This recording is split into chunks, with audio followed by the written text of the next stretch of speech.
dengan apa? Edis, silakan live bikin 5 menit ya. 5 menit bahwa live bikin pernyataan ya bahwa live juga setuju lah, silakan.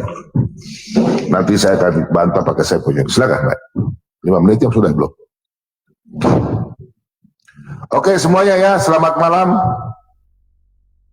Sebentar, anak Batak masih mute ya? Masih mute.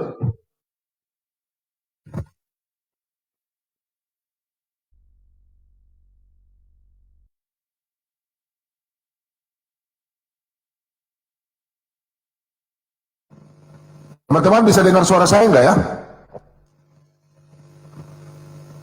Anak Batak bisa dengar suara saya? Kok saya nggak bisa dengar anak Batak punya suara ya? Iya, karena ini bisa tadi. Sorry. Kau lagi. Iya. Aku di situ gimana ya anak Batakku nggak dengar lah. Oke lah, sudahlah. Oke, baik. Saya kira karena ini kan banyak kali nih Pak, kurasa 3 jam pun nggak selesai nih kita kerja ya. Jadi menurut nggak, maksudnya gila, anak Batak ya kita bahas Yesus punya Tuhan dulu satu-satu. Ini nggak bisa, ini 1 hari pun nggak bisa. Berarti Yesus punya Tuhan dulu. Nomor 9. Kenapa enggak? Kenapa harus pilih? Yesus punya Tuhan itu kan nomor 9 yang Bapak bikin kan? Ya, tadi kan anak Batak kan bilang kita diskusi. Kita nggak bisa diskusi ini. Kita bahas aja dulu Yesus punya Tuhan. Kenapa kalau harus nomor 9 yang Bapak pilih? Kenapa tidak mulai dari atas saja? Begini anak Batak, tadi kan anak Batak telepon saya mengenai Yesus punya Tuhan. Kita bahas dulu Yesus punya Tuhan lah, satu-satu lah. Iya. Kalau saya itu orang Bapak kan mengeluarkan tesis. Kenapa agak dubbing ya? Kurang pas kurasa Pak, agak dubbing suaranya. Coba cek sound dulu, cek sound. Coba testing. Coba Bapak ngomong dulu, Agak dubbing suaranya, kurang pas kurasa. Begini. Kalau saya ngomong, anak Batak mute. Kalau anak Batak ngomong, saya mute. Oke? Oke, baik. Jadi gini, anak Batak. Ya. Baik. Iya benar. Gitu ya. Sangat benar yang Bapak katakan bahwa akulah yang mengundang Bapak supaya kita mengadakan rekonsiliasi ataupun apapun itu istilahnya di kalangan apologet Kristen, karena kita adalah satu tim kawan sekerja di ladang Allah. Kenapa kita harus saling membenci? Kan begitu yang aku bilang sama Bapak. Kalaupun banyak yang disampaikan oleh Edis TV misalkan, katakanlah aku sekarang berjuang demi Edis TV. Anggaplah itu, dia pun orang-orang menghujat aku nggak masalah. Ya, katakanlah aku sekarang ada di pihaknya Edis TV, bukan berarti aku membenarkan statementnya, kan gitu Pak. Lalu Bapak menyetujui dan Bapak mengeluarkan tesis Bapak, kan ada 13 tesis Bapak.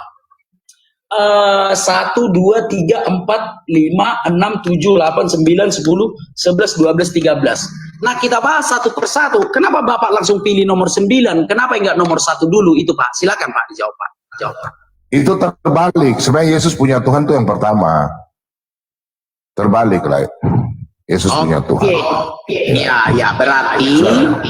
Berarti kan terbalik. Berarti yang kita bahas sekarang nomor 9 ya, Yesus punya Tuhan. Baik, nomor 9. Yesus punya Tuhan. Itu begini sebentar sebelum kita diskusi. Setuju semua dengan pernyataan Edi, semua tuh setuju dari 13 itu. Kita uji dulu saudaraku. Kita uji dulu. Uji satu dulu tuh ya, Yesus punya Tuhan ya. Sekarang kita diskusi, waktu 5 menit, sekarang berapa menit, tunjukkan. Kalau memang belum selesai, saya kasih waktu juga buat sekarang menjelaskan, setuju pernyataan bahwa Yesus punya Tuhan. Silakan. Oke. Sebentar ya, kita bikin waktunya 5 menit. Nggak usah lah 5 menit, sebenarnya 2 menit ini udah cukup. Tidak bisa Kayak mana? Kayak mana coba Pak? Aja begini aja nggak apa-apa kita kan santai aja, bukan berdebat. Ya, kayak mana? 5 menit, saya berargumen 5 menit. Apa yang Bapak mau berargumen nanti 5 menit kemudian, gitu loh Pak. Itu kan cocok kan? Kan begitu. Ikuti aja yang aturan ini. Oke, siap. Nah, jadi kawan-kawan, Apakah aku setuju dengan semua pernyataan Edi Stipi? Enggak, tentu saja enggak. Tetapi bukan berarti aku harus menghakimi dia gitu. Bukan berarti aku harus mengatakan dia sesat. Kenapa? Dia punya alasan tersendiri. Setiap orang ketika mengeluarkan statement, mungkin atau bisa jadi dia punya alasan tersendiri.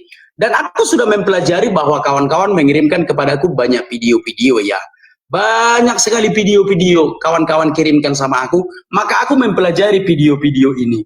Sebelum kita bahas yang topik yang di nomor 9 ya, Yesus punya Tuhan, saya uraikan dulu pertama, penyalipan rencana iblis. Jika ada yang mengatakan penyalipan rencana iblis, kawan-kawan, tidak bisa kita hakimi ya, maka kita uji dari kitab suci. Yang kedua, perjanjian lama sudah usang, termasuk perjanjian lama sudah usang.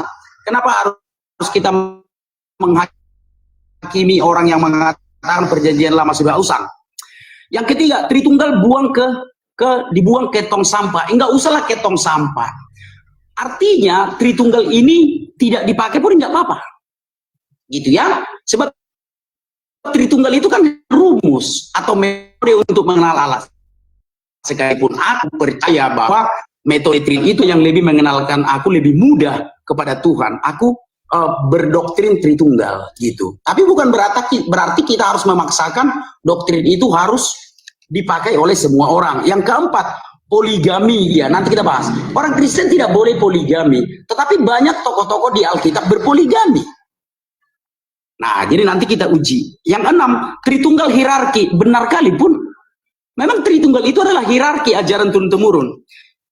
Yang ketujuh, Yesus sendiri saja. Oke, apabila aku bersaksi atas diriku sendiri, itu kata Yesus, bisa diuji.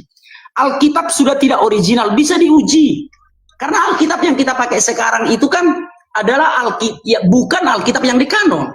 Alkitab kita yang dikanon adalah Deuterokanonika, Alkitabnya Katolik. Itulah Alkitab kita yang dikanon. Deuterokanonika. Jadi kalau dikatakan Alkitab sudah tidak ori, ya barangkali maksudnya Alkitab yang kita pakai orang Protestan sekarang, mungkin itu yang dikatakannya tidak ori. Yesus punya Tuhan. Nah, jadi dari semua ini kawan-kawan, saya kira layak untuk kita uji. Tidak ada alasan bagi kita untuk langsung menyesatkan Edi Stipi untuk mengatakan langsung, oh Edi Stipi itu sesat, layak kita uji. Nah, itu saudaraku. Baik. Waktunya sudah habis, kayak mana Pak? Apakah Bapak mau berargumen lagi? Silakan. Ya, jadi gini, begini anak Batak, saya cuma bicara sedikit saja, karena saya yang menyatakan edis semua 13 item ini. Saya belum tahu pengajarannya anak Batak, jadi tolong anak Batak 5 menit ini, anak Batak tolong pergunakan, menyetujui bahwa Yesus punya Tuhan, tolong pakai data, kalau Anda mendukung edis, supaya saya bantah. Silakan. Yesus punya baik. Tuhan. Oke, baik. Oke. Ya, langsung aku bukakan saja dalam Injil Yohanes. Sebentar ya. Yohanes pasal 1 ayat 14.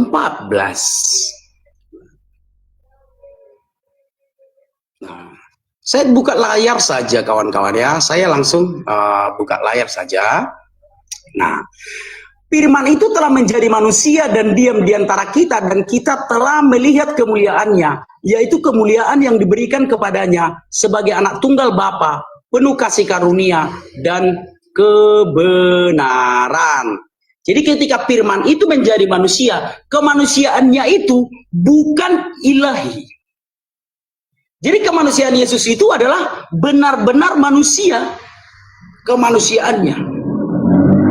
Nah, jadi sebagai manusia ia punya Tuhan. Maka kalau kita lihat misalkan perkataan Tuhan Yesus. Nah, ini dia, kita lihat di dalam Yohanes 4 ayat 22. Saya bukakan kepada kawan-kawan ya. Kamu menyembah, ini perkataan Tuhan Yesus ya kawan-kawan ya. Ini perkataan Tuhan Yesus. Kamu menyembah apa yang tidak kamu kenal, kami menyembah apa yang kami kenal, sebab keselamatan dari bangsa Yahudi. Itu perkataan Tuhan Yesus bahwa Yesus itu menyembah. Artinya sebagai manusia dia punya sesembahan.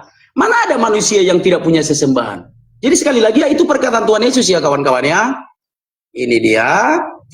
Kami menyembah apa yang tidak, kamu menyembah apa yang tidak kamu kenal, kami menyembah apa yang kami kenal. Sebab keselamatan datang dari bangsa Yahudi. Itu yang dikatakan Tuhan Yesus. Nah, lalu kita lagi buka di Alkitab.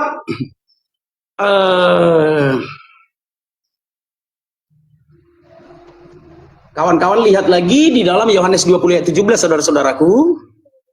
Ini dia. Ini perkataan Tuhan Yesus ya.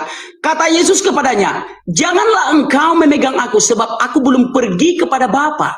Tetapi pergilah kepada saudara-saudaraku dan katakanlah kepada mereka bahwa sekarang aku akan pergi kepada Bapakku dan Bapamu, kepada Allahku dan Allahmu. Jadi itu perkataan Tuhan Yesus, saudaraku, bahwa aku akan pergi kepada Bapakku dan Bapamu, kepada Allahku dan Allahmu. Nah, kita lihat lagi ketika Yesus berdoa. Sebentar ya.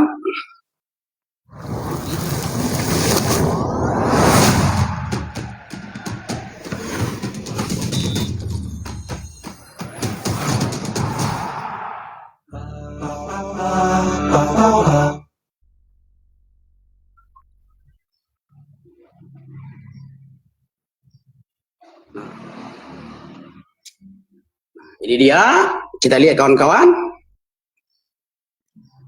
Nah, maka ia maju sedikit lalu sujud dan berdoa, katanya, ya Bapakku, jikalau sekiranya mungkin biarlah cawan ini lalu daripadaku, tetapi janganlah seperti yang ku kehendaki, melainkan seperti yang engkau kehendaki. Udah banyak kali tuh ayatnya, Pak. Ya, sebagai manusia Yesus punya Tuhan, saudaraku ya. Coba Yesus berkata, kami menyembah. Ya Bapakku, kata Yesus, ya Bapakku, biarlah cawan ini lalu daripadaku. Jadilah kehendak. Lalu kata Yesus sebelum naik ke surga, aku akan pergi kepada Bapakku dan Bapamu, kepada Allahku dan Allahmu. Nah, kayak mana itu, Pak? Bahwa memang ayat-ayat di Alkitab menuliskan bahwa ya Yesus itu punya Tuhan. Bukan sekedar Yesus punya Tuhan. Yesus makan. Yesus minum. Yesus tidur. Maka kawan-kawan akan berpikir, loh Tuhan kok tidur? Tuhan kok makan? Tuhan kok minum? Tuhan kok berdoa? Kan itu. Jadi saudara-saudaraku, memandang Yesus, pandanglah Yesus dalam kedua naturnya. Yang pertama, natur Yesus sebagai manusia, ya manusia seperti kita. Namanya juga dia sudah merendahkan dirinya untuk menjadi manusia. Maka sebagai manusia, Yesus punya Tuhan.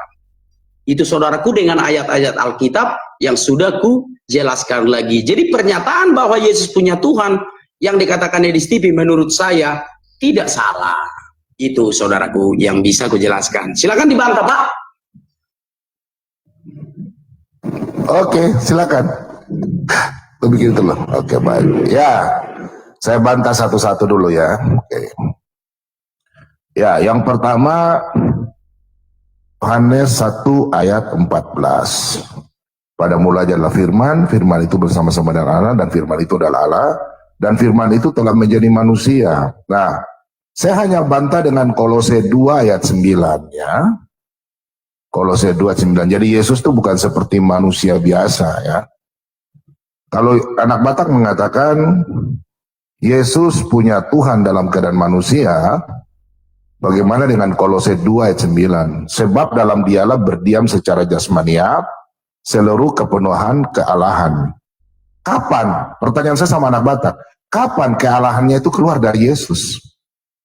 Karena kalau Yesus mati, itu Alkitab dijelaskan dalam keadaan manusia. Tidak pernah Alkitab menjelaskan Yesus punya Tuhan dalam keadaan manusia. Anak Batak tolong ingatkan itu.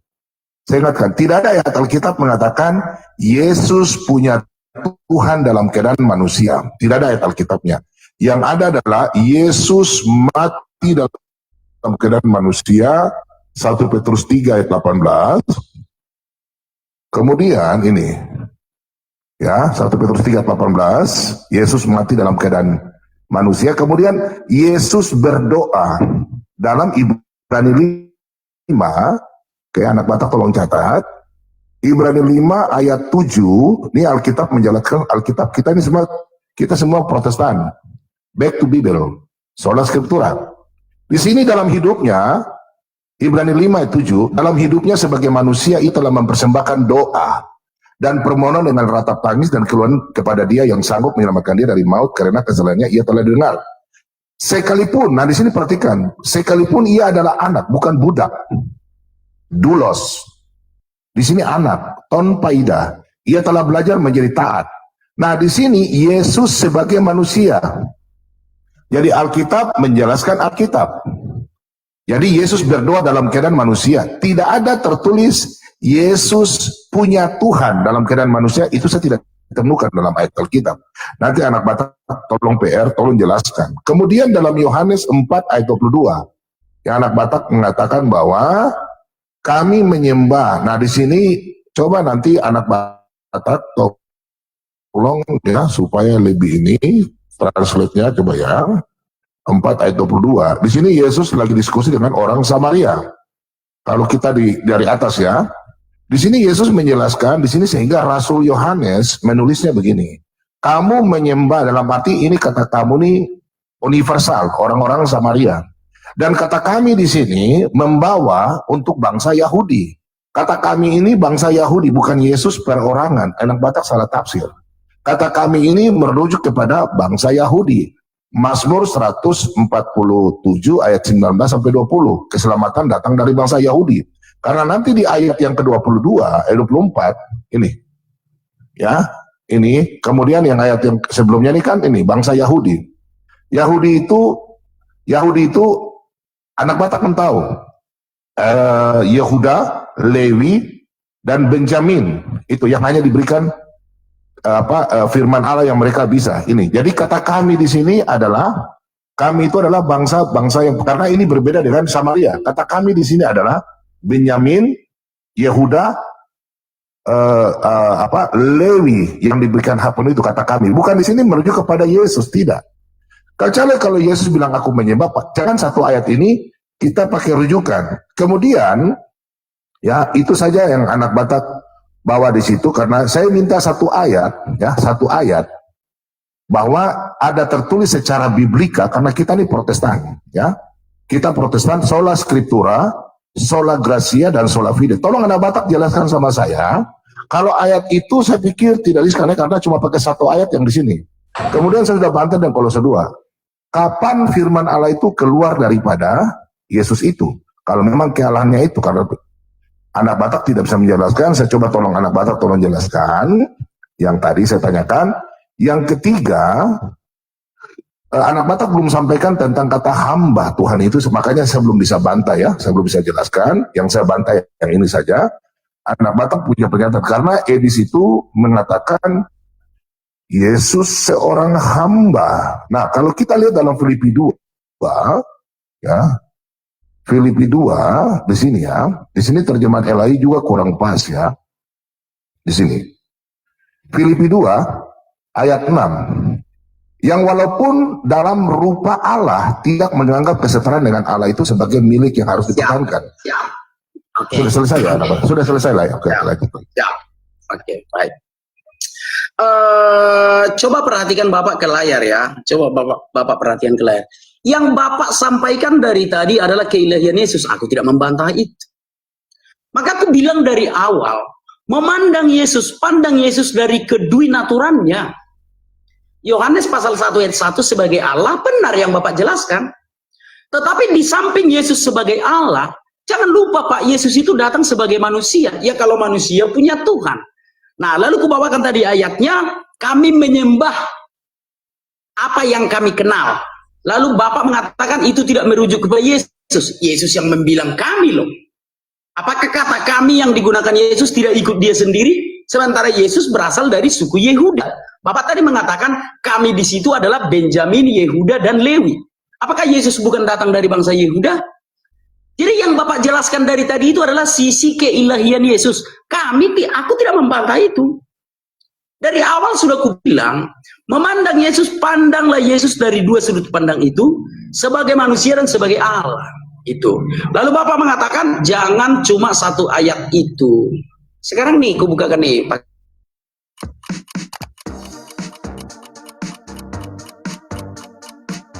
Terjemahan instan ke berbagai bahasa dengan satu klik. Kelola pasar internasional tanpa harus terus-menerus mengganti platform. Dapatkan terjemahan yang akurat, cepat, gratis, dan tanpa batas, yang secara otomatis disesuaikan dengan perbedaan setiap wilayah. Jika Anda menjalankan bisnis e-commerce internasional, coba Dola.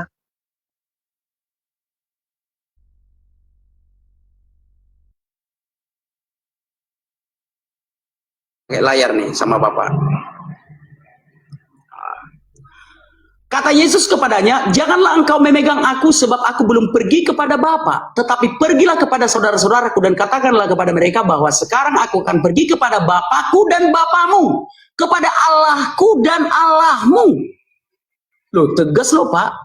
Tegas loh Yesus berkata, Bapakku dan Bapamu, Allahku dan Allahmu. Jadi apa salah Edis TV yang mengatakan Yesus itu punya Tuhan? Yang salah adalah teman-teman yang tidak memahami kemanusiaan Yesus dan keilahian Yesus, itu yang salah. Yang Bapak jelaskan tadi tentang Kolose 2 ayat 9. Kolose 2 ayat 9. Di dalam dialah berdiam segala kepenuhan kealahan. Makanya dia bisa mengampuni dosa di dalam Yohanes 1 ayat 29. Ketika Yohanes melihat Yesus, Yohanes kan berkata, lihat anak domba Allah yang menghapus dosa dunia.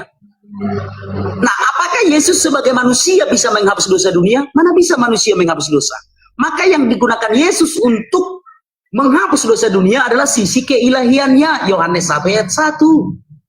Karena manusia tidak bisa menghapus dosa. Jadi pahami Yesus dengan kedwinaturannya. Nah, berikutnya Yohanes 14 ayat 9, apa kata Tuhan Yesus? Barang siapa melihat aku, sudah melihat Bapa. Nah, ketika Yesus merujuk kepada aku, apanya yang dibilang sebagai wujud Bapa itu? Keilahiannya. Manusia tidak bisa setara dengan Allah. Tetapi keilahian Yesus itulah yang menyatu dengan Allah, saudaraku.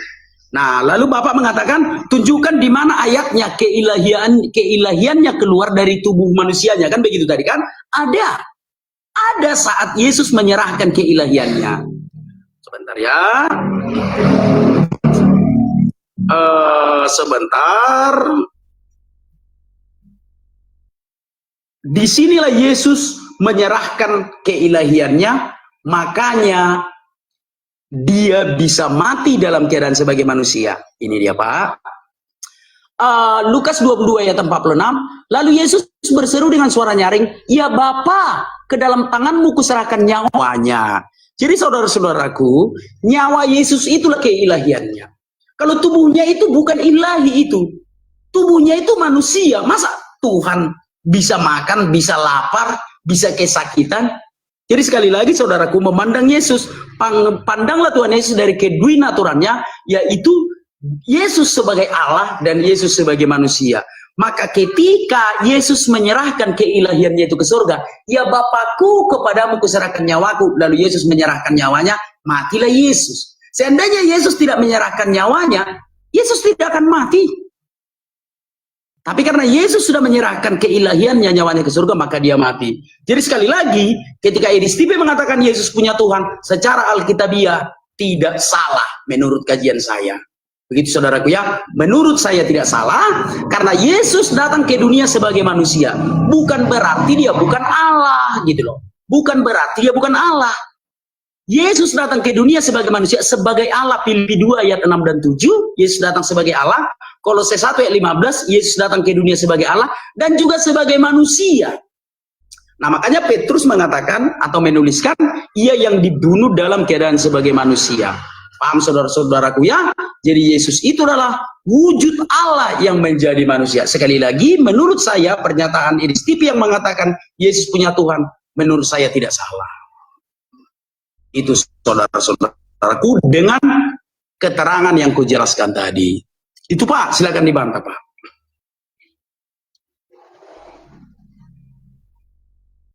Ya silakan Bu Jenny, itu tanding dulu. Ya, sudah tanding ulang nih kah? Sudah, belum? Tanding ulang.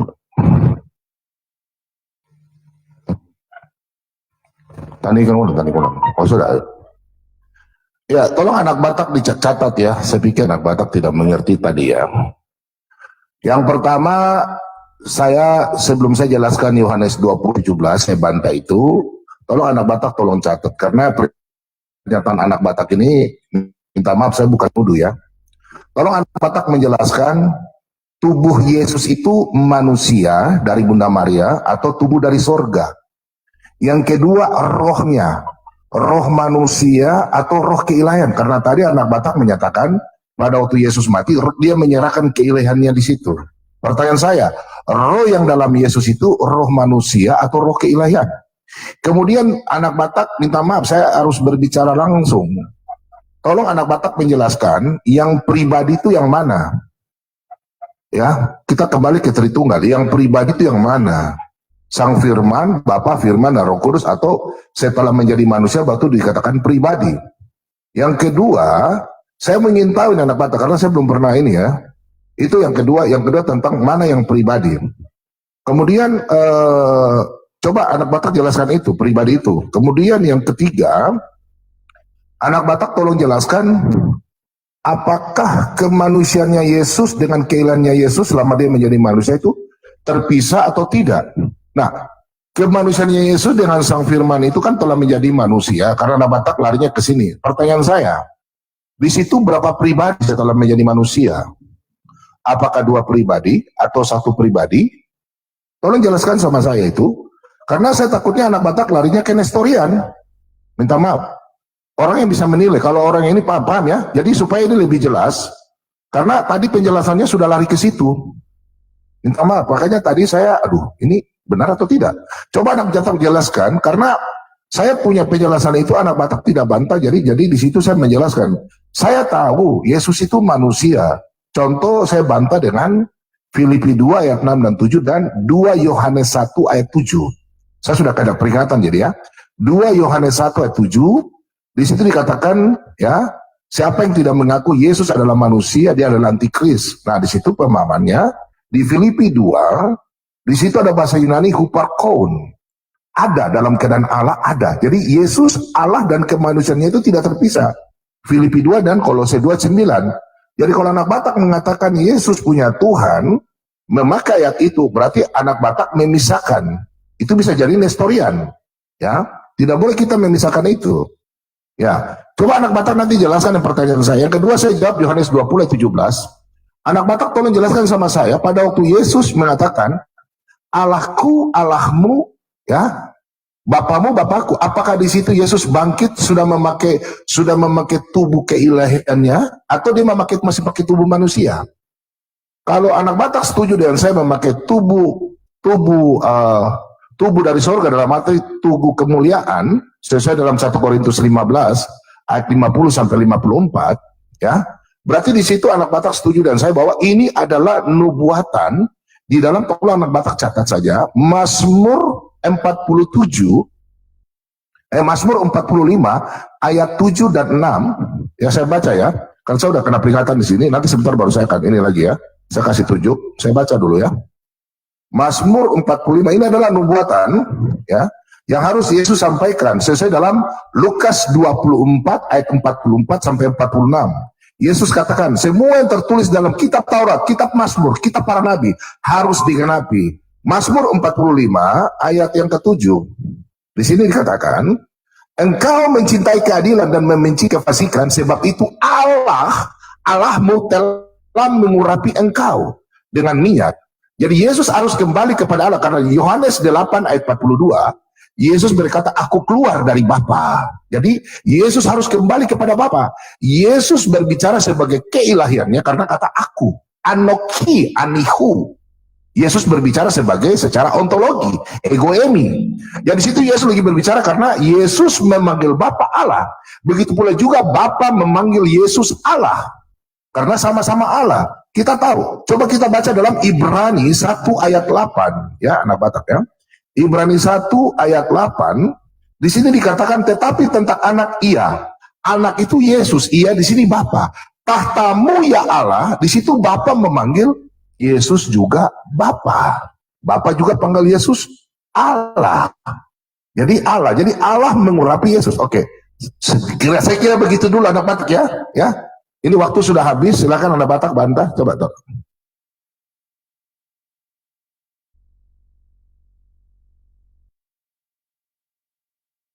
Suara anak Batak, suara belum buka mic, suara. Oke, iya. Kita bikin dulu timernya kawan-kawan ya. Bikin dulu timernya, timer.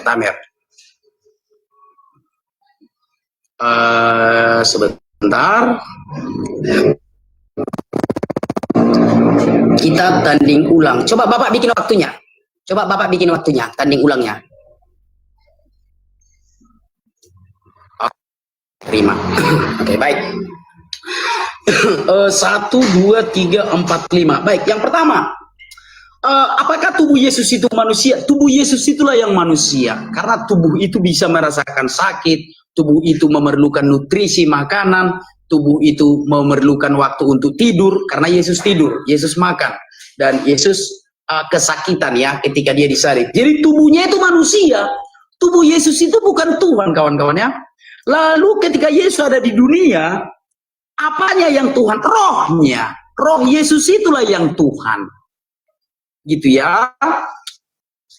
Roh Yesus itulah yang Tuhan, saudara-saudara ya. Sebentar, Lukas 24 ayat berapa ini? Ayat 42 ya. Roh Yesus itulah yang Tuhan. Jadi yang menyatu dengan Bapa adalah roh Yesus itu. Maka kembali ke pertanyaan Bapak, tubuh Yesus itu apakah manusia? Iya, firman itu menjadi daging, pitokos, atau berada di rahim Bunda Maria itu. Jadi tubuh Yesus itu bukan Tuhan itu. Gitu ya saudaraku ya, tubuh Yesus itu bukan Tuhan, roh Yesus itulah yang ilahi. Itu sudah aku jawab 2. Yang ketiga, Tritunggal itu apa? Tritunggal Bapa, Firman, dan Roh Kudus, saudara. Ketika Yesus ada di dunia pun, Allah itu tetap Tritunggal di surga. Bahwa Bapa yang kita sembah itu satu-satunya Allah yang kita sembah adalah Bapa, di dalamnya berdiam firman-Nya dan berdiam rohnya. Jadi ketika Yesus ada di dunia pun, Allah di surga itu tetap Tritunggal. Makanya ketika Yesus dibaptis, ada terdengar suara dari surga. Sebab yang menyatakan keberadaan Bapa itu kan firman. Jadi sebelum Yesus datang ke dunia, Allah itu sudah Tritunggal. Dan setelah Yesus datang ke dunia, Allah itu tetap Tritunggal. Kedatangan Yesus ke dunia tidak mempengaruhi ketritunggalan Allah. Makanya ketika Yesus dibaptis, terdengar suara dari surga. Nah, kenapa bisa terdengar suara dari surga? Karena ada firman di dalam diri Allah yang bersuara. Yohanes 1:18 itu bahwa tidak seorang pun pernah melihat Allah, tetapi anak tunggal Allah yang ada di pangkuan Bapa, dia yang menyatakannya. Ketika firman itu menjadi daging, ketika firman itu menjadi manusia, bukan berarti di surga firman habis, bukan. Dengan atau tanpa kedatangan Tuhan Yesus ke dunia, Allah itu tetap Tritunggal. Paham ya saudara-saudara? This is a song about a breakup.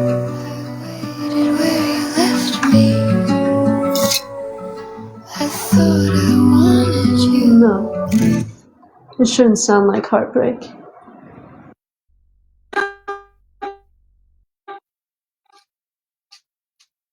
Itulah di dalam Bapa berdiam firman-Nya dan di dalam Bapa berdiam rohnya. Roh yang berdiam dalam Bapa ini itulah Roh Kudus. Firman yang berdiam di dalam diri Bapa ini itulah yang pernah menjadi manusia. Itulah Yesus Kristus. Bukan berarti ketika firman itu menjadi manusia, maka di dalam Bapa firman itu habis, bukan. Karena firman itu tidak akan habis. Itu saudaraku tentang Tritunggal. Yang keempat, keilahian dan kemanusiaan Yesus. Keilahian Yesus itu rohnya. Maka ketika Tuhan Yesus menghembusi murid-muridnya ya, sebentar ya. Lalu Yesus menghembusi murid-muridnya. Sebentar, aku buka Alkitab elektronik ya kawan-kawan ya.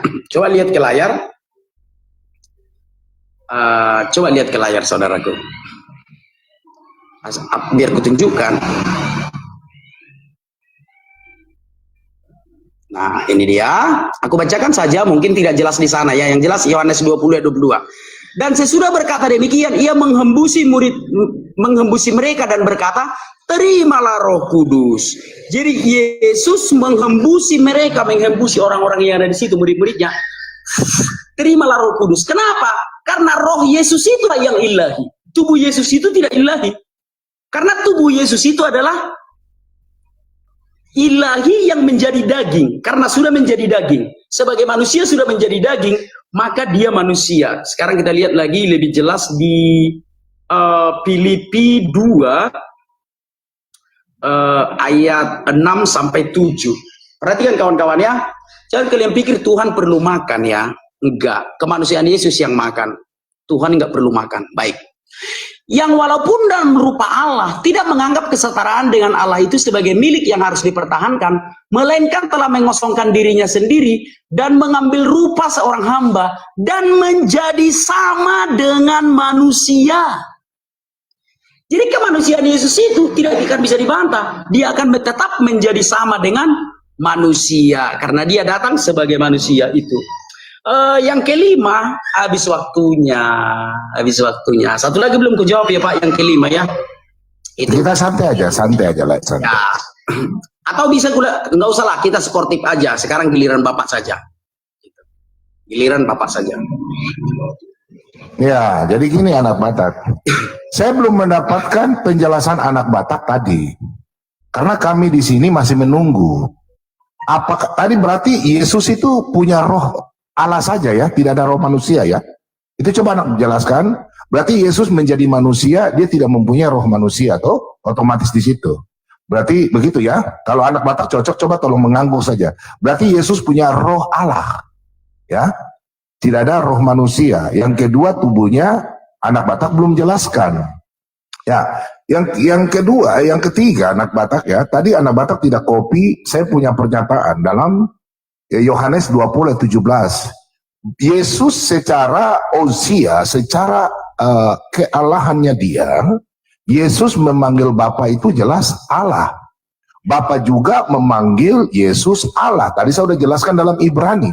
Ya, Ibrani 1 ayat 8. Dan itu harus Yesus ucapkan. Karena pada waktu Yesus sudah bangkit, Yesus tidak memakai tubuh manusia yang darah dan daging lagi, tapi memakai tubuh kemuliaan. Ya, Yesus sudah bangkit, dia tidak mempunyai darah dan daging lagi, seperti dia sudah memakai tubuh surgawi. 1 Korintus 15 ayat ke-49. Nah, pada waktu anak Batak menjawab, ya, anak Batak menjawab di barusan Yohanes 20 ayat 22, Yesus menghembuskan rohnya kepada murid-murid. Di situ Yesus telah mati dan telah bangkit. Jelas di situ Yesus sudah kembali sebagai kealahannya. Ya, bukan seperti manusia biasa lagi. Di situ ya. Nah, ini yang pertanyaan saya waktu Yesus belum mati. Waktu Yesus lahir. Coba anak Batak tolong jelaskan itu. Kemudian saya mau sampaikan di sini, mudah-mudahan waktunya ya. Waktunya. Tolong ya, ini ya. Saya mau ada pertanyaannya di sini anak Batak, di sini ya. Anda mengatakan Yesus punya Tuhan. Nah, perhatikan di sini. Pada mulanya adalah firman, firman itu bersama-sama dengan Allah, dan firman itu adalah Allah. Secara hipostasis, anak pada waktu menjelaskan, hipostasis itu ini nih, Bapa, firman dan roh, tiga di dalam satu. Secara ousia itu Allah, ya Allah. Allah itu satu, ousia. Nah, anak Batak ya, ini hipostasis tiga. Pertanyaan saya, anak Batak tolong jelaskan, pribadi itu yang menjadi manusia itu yang mana? Yang pribadinya mana? Manusia ini kah? Atau sang firman ini kah? Atau Bapak kah? Yang mana? Saya mau tahu. Anak Batak belum jelaskan. Nah, pertanyaan saya, kalau Yesus ini dalam keadaan manusia, punya Tuhan, perhatikan di sini anak Batak. Yang menjadi manusia itu kan firman ini telah menjadi manusia. Oke? Nah, manusia ini, pertanyaan saya sama anak Batak, kalau Yesus dalam manusia ini, ya, apakah dia menyembah kembali kepada firman-Nya ini? Karena kalau firman ini dia tidak terlepas dengan Bapa. Tritunggal itu tiga pribadi bisa dibedakan tapi tidak terpisahkan. Pertanyaan saya, kalau ada orang yang mengatakan Yesus punya Tuhan, berarti Yesus ini menyembah kembali kepada firman-Nya. Makanya saya katakan sesat. Karena firman ini yang telah menjadi manusia. Ya. Firman ini yang telah menjadi manusia. Jadi kalau manusia ini dia mau menyembah firman-Nya, berarti nestorian, berarti di sini dua pribadi terpisahkan. Makanya saya katakan pengajaran begitu sesat. Kalau Yesus punya Tuhan, pertanyaan saya, kalau Yesus manusia, Teman-teman, ntar kita bahas masalah ini teman-teman ya. Sebab kenapa? Sebab saya udah dapat contekan. Tenang aja teman-teman, kita bahas ya. Narasi-narasi si BB nih ya. Kita bahas. Dia punya Tuhan, ini kan tidak terpisahkan Tritunggal ini. Firman Bapa dan Roh tidak terpisahkan dalam satu Osia. Secara hipostasis, tiga pribadi. Tapi secara usia dia satu. Sekarang kalau Yesus sebagai manusia, dia menyembah kembali kepada anak Batak. Tolong di-mute kah? Tolong di-mute kah? Tolong di-mute anak Batak. Jadi kalau firman ini, ya firman ini, dia manusia ini menyembah kembali kepada kealahan. Dia punya Tuhan, menyembah lagi. Berarti anak manusia ini menyembah kealahannya. Firmannya ini lagi disembah. Bukan dia bila mengatakan anak, oh tidak, Yesus ini menyembah Bapa. Berarti kalau menyembah Bapa ini pertanyaannya terpisah. Berarti Bapa dan firman ini terpisah. Berarti ada subordinat. Karena firman itu, ya jadi sudah menjadi manusia. Firman ini telah menjadi manusia. Berarti Yesus mempunyai kodrat, dia benar-benar firman Allah, dan dia benar-benar manusia. Nah kalau anak Batak mengatakan bahwa kemanusiaannya Yesus ini menyembah kembali kepada Allah, atau dia punya Tuhan, berarti ya bagaimana mungkin dia menyembah kepada firman ini yang telah menjadi manusia? Oke? Saya kira anak Batak tolong renungkan ini, karena ini tidak ada dijelaskan dalam Alkitab, bahwa firman ini telah menjadi manusia, terus anak manusia ini menyembah firmannya lagi. Itu akan jadi gagal. Itu namanya nanti subordinat, berarti ada trite, tiga Tuhan. Sedangkan Tritunggal kita tahu secara hipostasis, tiga pribadi bisa dibedakan tapi tidak terpisahkan. Jadi anak Batak tolong jelaskan sama saya, tolong dicatat, yang pribadi itu yang mana? Manusia ini kah? Firman ini kah? Atau Bapa ini kah? Bagaimana? Yang menjadi manusia, pribadinya bagaimana? Atau pribadinya bagaimana? Paham ya? Oke, habis. Oke, silakan Lai. Oke. Bapak mengatakan tidak dijelaskan. Coba matikan mic-nya, Pak.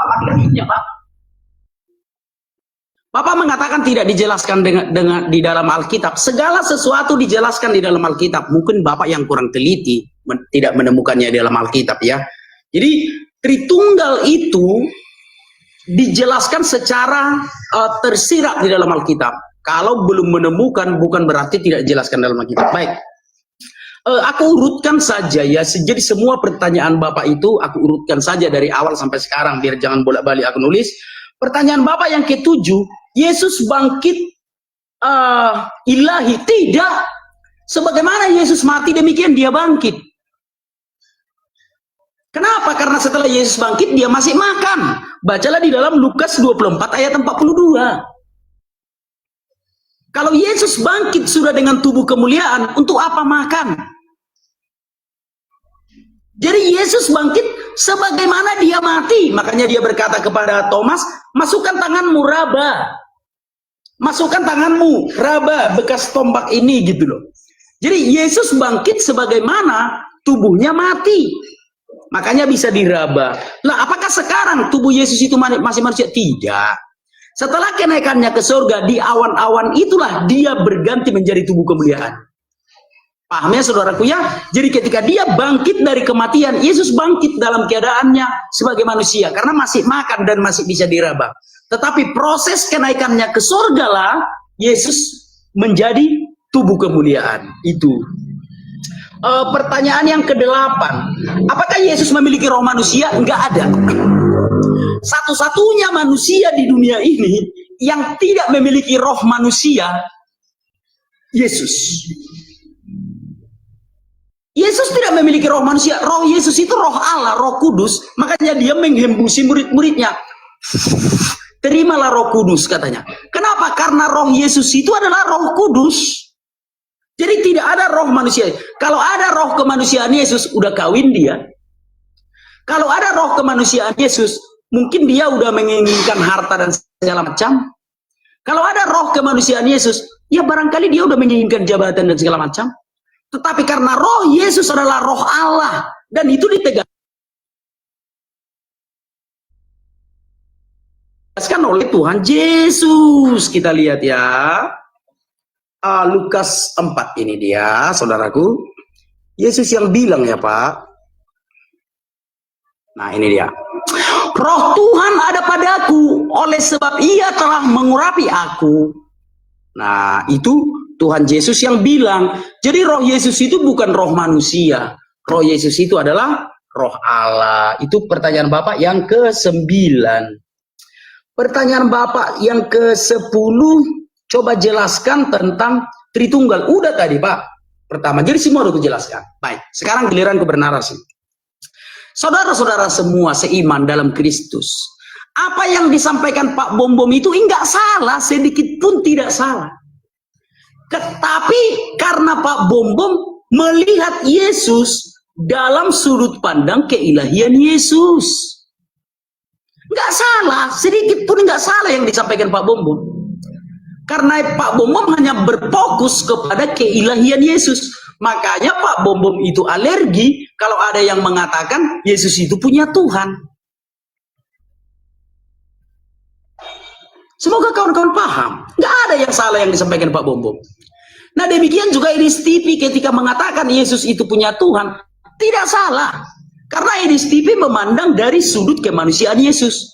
Maka pahamilah Yesus ketika di dunia.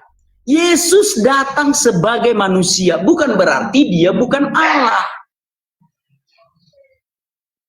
Sisi keilahian Yesus, Yohanes 1 ayat 1, pada mulanya adalah firman, firman itu bersama-sama dengan Allah dan firman itu adalah Allah. Sisi kemanusiaan Yesus, Yohanes 1 ayat 14, firman itu menjadi manusia. Kolose 2 ayat 9, di dalam diri Yesus itulah berdiam sepenuhnya kealahan. Jadi hanya ada sedikit salah paham saja antara apa yang disampaikan Edis TV dengan Pak Bom Bom. Tidak ada yang salah, dua-duanya benar. Sebagai manusia Yesus punya Tuhan, sebagai Allah menurut pandangan Pak Bom Bom, Yesus itu adalah Allah. Nah sedikit lagi tentang Tritunggal. Firman itu menjadi manusia bukan berarti firman itu habis. Kan udah kujelaskan tadi di awal Pak tentang Tritunggal itu. Bapa, Firman, dan Roh Kudus. Firman menjadi manusia bukan berarti firman itu habis. Makanya ketika firman itu menjadi manusia, Yesus dibaptis, terdengar suara dari sorga. Inilah anakku yang kukasihi. Kenapa? Karena ketika firman menjadi manusia bukan berarti firman itu habis. Dengan atau tanpa kedatangan Tuhan Yesus ke dunia, Allah itu tetap Tritunggal. Sejak zaman Adam dan Hawa, Allah itu sudah Tritunggal. Bapa, Firman, dan Roh Kudus. Itu yang bisa aku sampaikan Pak. Jadi 9 pertanyaan Bapak mungkin sudah kujawab semua menurut aku. Tapi kalau ada perasaan Bapak yang belum kujawab, ya coba diulangi lagi seperti itu Pak ya. Karena 9 itu aku merasa sudah kujawab itu. Itu silakan Pak.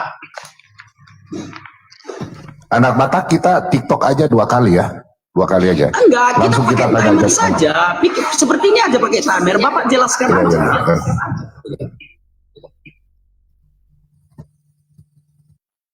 Dari masa ke masa, French fries dulu.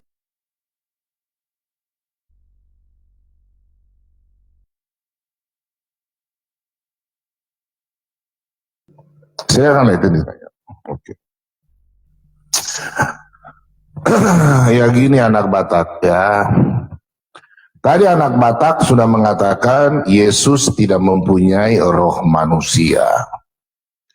Kalau anak Batak berpegangan pada ajaran gereja yang selalu anak Batak menyampaikan, itu pada abad keempat di tahun 381, anak Batak menyampaikan itu, bukan saya yang menyatakan ya.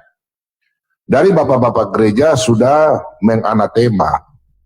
Kalau orang mengatakan Yesus tidak mempunyai roh manusia, itu berarti ajaran Apollinarianisme. Itu sesat bidat. Itu bukan saya yang bilang, adekku. Silakan tolong buka ajaran Apollinarianisme, ya. Kemudian saya belum mendengarkan jelaskan anak Batak mengatakan Yesus punya tubuh itu manusia atau tubuh dari surgawi. Itu saya belum dapat.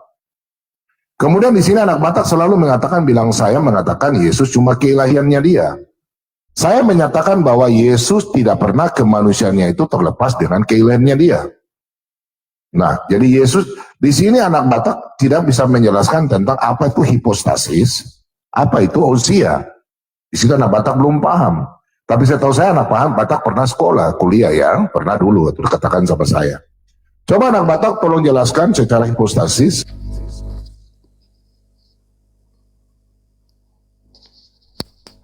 Modalnya nanya melulu ini yang kadang-kadang ya, mau diskusi tapi modalnya nanya melulu. Ya, coba anak Batak jelaskan, gitu teman-teman. Ya, dikit-dikit coba jelaskan. Halo, suara gua ada nggak nih, teman-teman? Suara saya ada? Gimana? Ada bang. Ada, jelas. Aduh, bentar. Ya, maksud saya begini teman-teman ya. Kalau memangnya mau diskusi, anak Batak tadi udah uraikan semuanya. Sekarang gantian dong lo Bom yang uraiin Bom. Ya. Nggak ada tuh uraian apa itu hipotasis, apa itu apa duinatur. Nggak ada tuh, jelasin tuh. Ya. Coba jelasin dong. Biar enak. Biar tahu pemahamannya. Gitu. Nanti saya bahas teman-teman ya, saya lagi sibuk dikit nih. Ya. Nanti saya Gema, Kasari, Bunda Queen bisa ya, tapi Bunda Queen udah agak rebahan sih. Tenang teman-teman ya, karena saya dapat contekan juga sih. Tenang aja, kita bahas teman-teman ya. Kita bahas apa yang dinarasikan Bu Sophie, Pak Bom. Ya, salam. Salam. Kita bahas, tenang teman-teman. Bentar, saya ngecas dulu ya. Ya, jadi kalau modal diskusi kan udah saya bilang, jangan banyak bertanya modal diskusi. Modal diskusi itu apa sih? Narasi kita, argumen kita. Ini minta naik nih, Natya nih. Ya, jangan modal diskusi, banyak nanya. Nanti ketika kita narasinya apa sih? Sudah berargumen, sudah ini. Nah, boleh kita bertanya tentang narasi lawan bicara kita. Contoh begini ya. Ini bukan tentang ini ya. Contoh begini. Ketika anak Batak menguraikannya, lalu Pak Bom menguraikannya. Baru bertanya, anak Batak, menurut ayat Alkitab ini, pemahaman anak Batak salah atau keliru, gitu. Ini kakak, coba jelaskan, kayak ini loh apa, ngetes muridnya loh. Makanya kalau diskusi sama saya, jangan banyakkan bertanya, ya. Ketika dia bertanya, si Bom nanya sama saya udah jawab. Jiran saya mau nanya, nggak bisa. Bukan saya merasa lebih pintar ya, bukan saya merasa lebih bisa, lebih pintar. Coba deh ya teman-teman Kristen, kalau mau ada yang mau belajar Alkitab silakan naik ya. Yang bertanya silakan naik. Ketika ada Kristen yang mau naik, jadi orang Kristen itu ditanya-tanya. Ya, salam Pak Todi. Ntar kita bahas nih teman-teman ya, tentang hipostasis ya. Tadi poinnya begini, natur ilahi dan natur kemanusiaan tidak terpisah. Betul ya teman-teman ya? Betul ya. Natur ilahi dan natur manusianya Bom bilang nggak terpisah. Coba kalau saya nanya, waktu disalib ilahinya ikut disalib nggak? Sesimpel itu. Waktu Yesus disalib, keilahiannya ikut disalib nggak? Ya, pusing deh teman-teman. Tapi saya udah dapat contekan. Kasari juga udah saya kasih tunjuk ya kemarin ya. Oke, kita lanjut teman-teman. Saya bukan ngedumel nih ya. Ntar saya sangka ngedumel lagi. Ya, kita lanjut.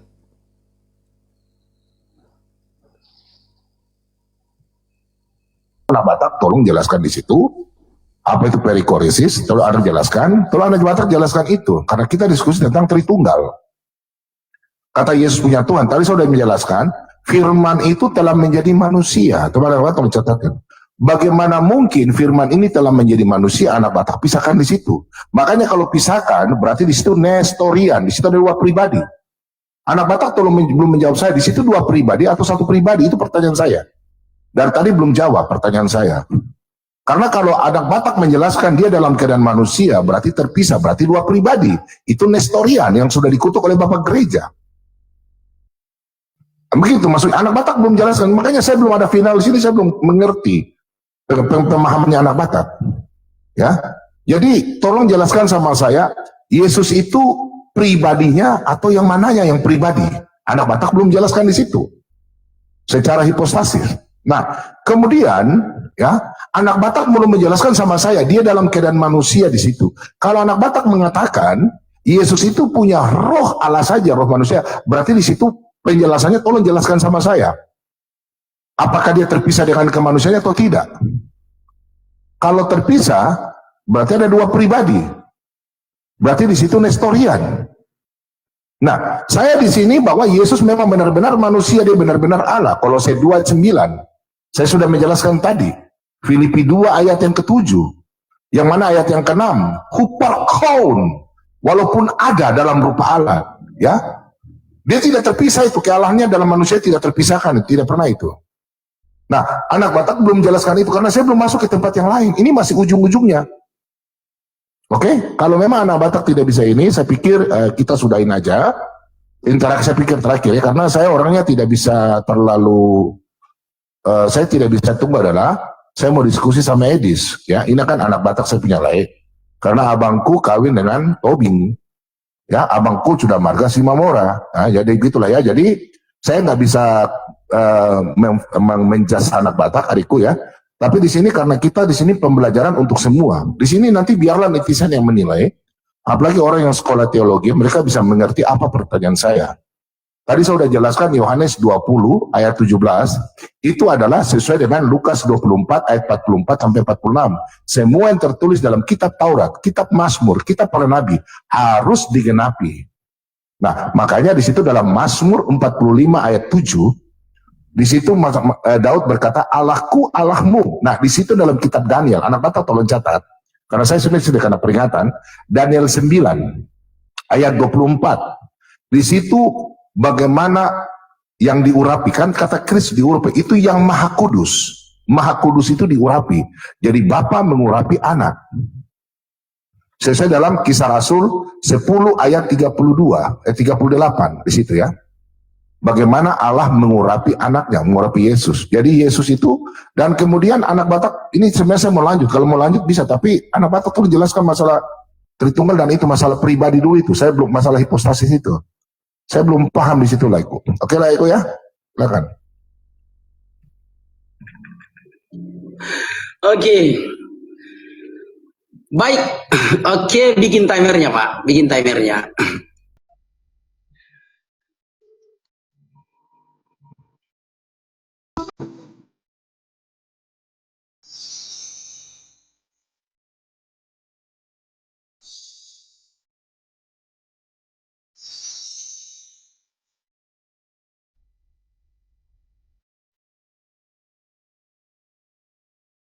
Oke.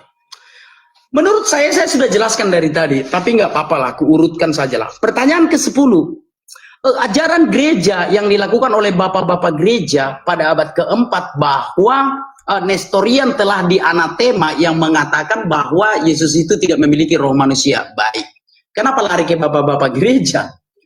Apalagi bapak mengatakan abad keempat, berarti abad pertama dan abad kedua dan abad ketiga ini belum bidat. Bapak ngerti nggak arti bidat? Yang berani mengatakan orang bidat itu konsili. Kalau kita berbicara tentang Kristen mula-mula, bukan karena pemahaman seseorang itu berbeda dengan apa yang kita pahami, maka kita katakan dia bidat. Tidak. Gereja Katolik tidak pernah mengatakan seseorang itu bidat. Yang mengatakan bidat itu adalah konsili, hasil konsili.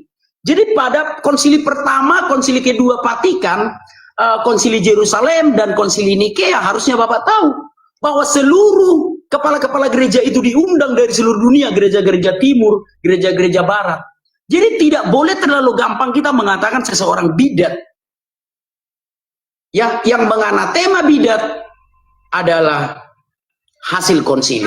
Jadi aku nggak tahu ya melihat kawan-kawan ini semua yang ngobrol-ngobrol di TikTok, 3 orang apologet ngobrol di TikTok, di TV bidat.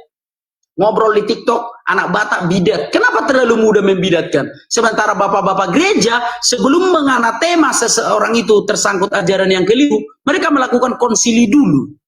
Tapi ya sudahlah, mungkin apologet-apologet Kristen yang suka membidat-bidatkan merasa dirinya lebih hebat daripada bapak-bapak gereja. Tapi ya sudahlah.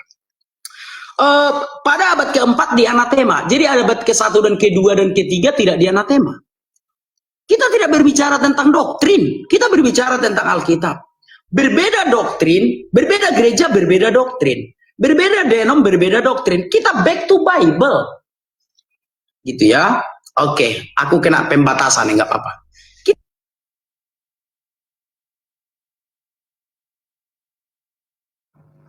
Anak Batak kena pelanggaran, teman-teman. Biar kita ini dulu ya. Anak Batak kena pelanggaran.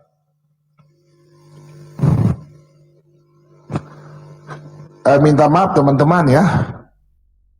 Kayaknya nggak nyambung. Ya teman-teman yang bisa mengerti ya. Saya tidak bisa menjudge. Saya jujur aja, saya terima kasih banyak untuk anak-anak Tuhan yang sudah mendukung saya. Pak Likito, Salve, terus berkati abangku. Bukan kabur, putuskan. Sebentar aku ini lagi ya, anak Batak ya. Anak Batak kena tembak dia kena tembak teman-teman, kena tembak dia. Saya cari lagi ya. Saya telepon dia dulu. Anak Batak undang aku lagi.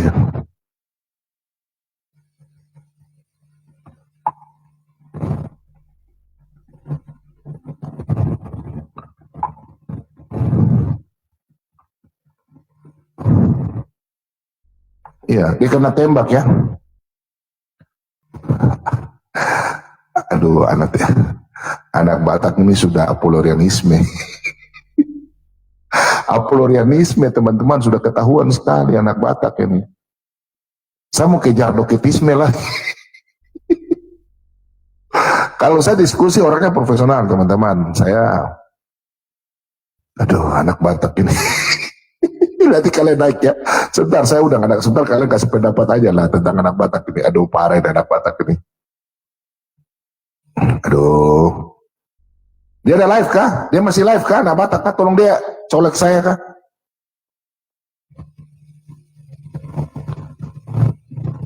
Aduh. Dia tidak menjelaskan tentang Tritunggal secara hipostasis dan secara, saya mau cari tahu dia pemahaman kenapa sampai dia jadi nestorian itu. Iya, saya mulai dicek doketisme kan tidak, saya mau cek di situ. Dia nggak paham nih, aduh. Bukan kabur, dia kena tembak. Anak Batak ada ini ya. Coba anak Batak tolong bikin saya, kena tembak dia itu, kena tembak. Saya telepon dia dulu ya. Saya telepon dia dulu. Coba ya, sebentar ya.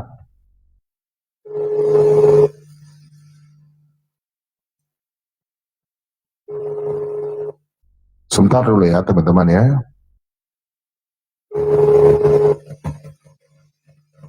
Anak Batak kena tembak kayaknya.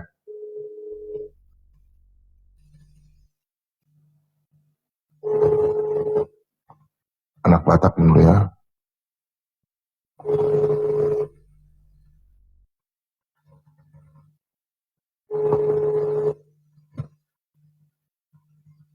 Bentar ya.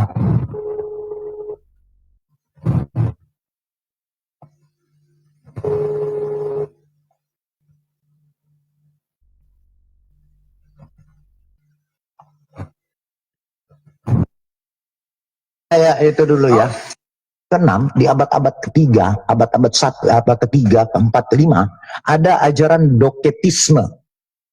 Ini bidat pertama yang termasuk gnostisisme, yang menyangkal keilahian Yesus Kristus. Kemudian ada masuk kepada Nestorian. Ya. Kemudian ada namanya monofisitisme. Monofisitisme ini ada di abad ke-4, abad ke-5. Bidat. Monofisitisme yang menolak kemanusiaan Yesus dan menganggap bahwa Yesus hanya memiliki satu kodrat, yaitu keilahiannya saja. Kemudian ada di dalam itu ada namanya agnoatai, abad ke-6. Ya. Ajaran ini berkembang dari monofisitisme yang mengakui Yesus adalah Allah, ya, dan persis seperti manusia biasa, maka Yesus punya Tuhan. Ini ajaran bidat, agnoatai, pasca konsili Kalsedon, dan ini ajaran tersebut sudah dikutuk oleh Paus Gregorius I. Ya, jadi ajaran inilah makanya kita kemudian ada monotelitisme abad ke-7. Ajaran bidat sesat berkembang dari monofisitisme. Ajaran ini mengakui dua kodrat Yesus. Seperti tadi kata anak Batak, dia mengakui Yesus punya dua kodrat, betul kan? Namun memiliki hanya satu kehendak saja, yaitu kehendak ilahi, sehingga tidak mengakui kemanusiaannya. Mengakui Yesus punya dua kodrat, tetapi lebih condong dia hanya mengakui keilahian Yesus. Maka tadi dikatakan Yesus sendiri yang mengatakan kepada perempuan di Samaria bahwa kami, artinya itu mengatakan Yesus masuk ya di dalam kemanusiaan tetapi di dalam keilahiannya. Dan monotelitisme ini dikutuk dalam konsili Konstantinopel III ya oleh sinode gereja Roma Katolik kepada para bapak konsili. Tadi saya dengar anak Batak mengatakan tidak ada Katolik membidatkan, justru ini semua Katolik yang membidatkan. Ya, gitu. Jadi jangan sembarangan lah, ya. Atas pengaruh dari surat Santo Agato, Paus Agatus dan Sinode Gereja Roma. Teman-teman, saya tinggal dulu. Ntar saya bahas, teman-teman. Dan Kaisar Konstantinus IV ya. Dalam suratnya yang dibacakan dalam konsili tersebut, dia menuliskan bahwa ajaran ini. Dengar teman-teman. Mereka yang merasa pintar punya argumen, kita yang bodoh juga punya argumen. Apakah sesuai Alkitab argumen kita yang benar atau argumen mereka yang mengaku pintar benar? Itu teman-teman ya. Kan saya udah bilang, mereka yang kontra-kontra, saya di room ini terbuka ya, asal nggak ada kata penghujatan, silakan ya. Kalau mau diskusi udah jangan banyak nanya. Ntar kita bahas teman-teman ya. Bidat sesat. Maka ada dibagi ajaran-ajaran bidat sesat, Nestorianisme, pemisahan dua kodrat dalam dua pribadi, monofisitisme, satu kodrat Allah dalam satu pribadi, miafisitisme, persatuan dua kodrat mengakui Yesus punya dua kodrat tetapi di blender, dibentuk jadi satu kodrat baru dalam satu pribadi. Maka dikatakan Yesus punya Tuhan dan pasti Yesus menyembah Tuhannya. Ya, kemudian persatuan hipostasis, persatuan dua kodrat dalam satu pribadi sesuai dengan Osia, yaitu Konsili Kalsedon. Kemudian ada diofisitisme, ada miafisitisme. Ini adalah bidat-bidat sesat yang sudah dianatema oleh bapak-bapak gereja. Jadi tinggal kita lihat dia masuknya kemana. Tapi kalau saya lihat anak Batak ini masuk ke monotelitisme, miafisitisme. Oke, teman-teman ya, anak Batak sudah live kembali. Jadi teman-teman dulu bicara dulu, silakan. Ya, nanti. Saya belum ini, teman. Ya, silakan ya. Tolong besarin saya di layar, Pak Pembom. Tolong besarin saya di layar, Pak Pembom. Nah, ini nih, tadi kan anak Batak membawakan Yohanes 4 ayat 22. Karena ada kata menyembah dalam Alkitab terjemahan LAI. Saya di sini dalam rangka tidak menyalahkan LAI ya, tapi kita lihat ya, di sini memakai kata proskuneo, bukan latria. Ingat ya, proskuneo ini teksnya ini. Saya paling suka nih kalau bawa ini ya data ya, dan kita pelajari datanya gitu loh. Yang dipakai di sini kata menyembah ini proskuneo, bukan latria. Kapan Tuhan Yesus latria kepada Bapa? Nggak pernah. Cari di Alkitab. Pelajari teks aslinya. Kapan Tuhan Yesus latria kepada Bapa? Nggak pernah. Kalau Tuhan Yesus latria kepada Bapa, baru Tuhan Yesus punya Tuhan. Kalau dikatakan proskuneo gini teman-teman, sederhananya begini ya. Proskuneo ini kepada manusia pun kita. Aduh, Timothy, lo mampir-mampir sini gue ajak naik, lo kagak mau. Coba naik lo ajarin gue, ya. Timothy ke si bom di situ siapa yang ngaku-ngaku Tritunggal atau paham tentang Tritunggal, tolong ajarin saya, ya. Narasi tidak terpisah, natur ilahi dan natur manusianya. Nanti saya nanya deh, ya. Nanya cuma satu.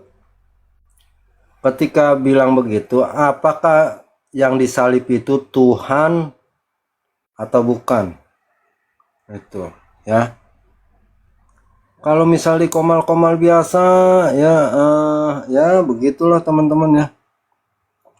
Merasa paling benar. Coba nanti kalau saya masuk lagi begitu. Modal nanya gak? Modal nanya. Gitu. Teman-teman, saya bukan ngedumel nih ya. Saya sangka ngedumel lagi. Coba gini. Timothy kesini cuma lewat doang, ngintip-ngintip. Naik gak mau teman-teman ya. Kita proskuneo, gak cuma kepada Tuhan aja kok, gak cuma kepada Allah. Kepada manusia pun juga kita bisa proskuneo. Proskuneo ini terjemahan lebih tepatnya sujud menghormati gitu loh. Penghormatan itu lebih tepatnya. Jadi kalau dikatakan ini kan sebenarnya ayat ini kan dari belasan tahun lalu, 16-17 tahun lalu saya debat ya sama siapapun. Framingannya kan Tuhan Yesus kalian punya Tuhan, ini ayatnya Yohanes 4:22. Dia menyembah katanya. Lah kata menyembah di situ pakai kata proskuneo kok, bukan latria kok. Sekali lagi teman-teman ya, saya bukan sedang dalam ingin rangka menyalahkan LAI, enggak. Memang kalau gini ya teman-teman ya, Alkitab ini kok mau benar-benar diterjemahkan setepat-tepatnya, ini dimensi Alkitab ini mau 5 kali lebih tebal, panjang, lebar, tingginya tuh segitu tuh teman-teman. Jadi pahami baik-baik, tidak pernah ada kata di Alkitab dalam teks asli Tuhan Yesus latria kepada Bapa, nggak pernah ada. Cari kalau nggak percaya. Di sini Yohanes 4:22 memakai kata proskuneo. Ingat, proskuneo, bukan latria. Itu aja dari saya Pak Bambam. Terima kasih, Tuhan Yesus memberkati.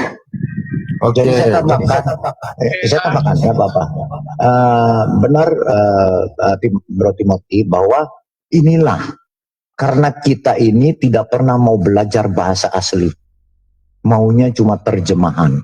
Bahasa Indonesia sudah sering kali saya katakan.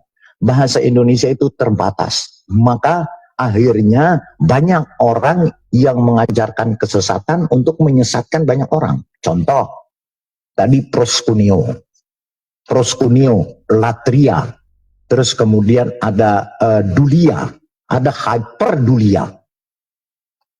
Ini diterjemahkan di dalam Alkitab LAI, menyembah. Padahal proskuneo, latria, dulia, dan hyperdulia ini berbeda. Jauh berbeda.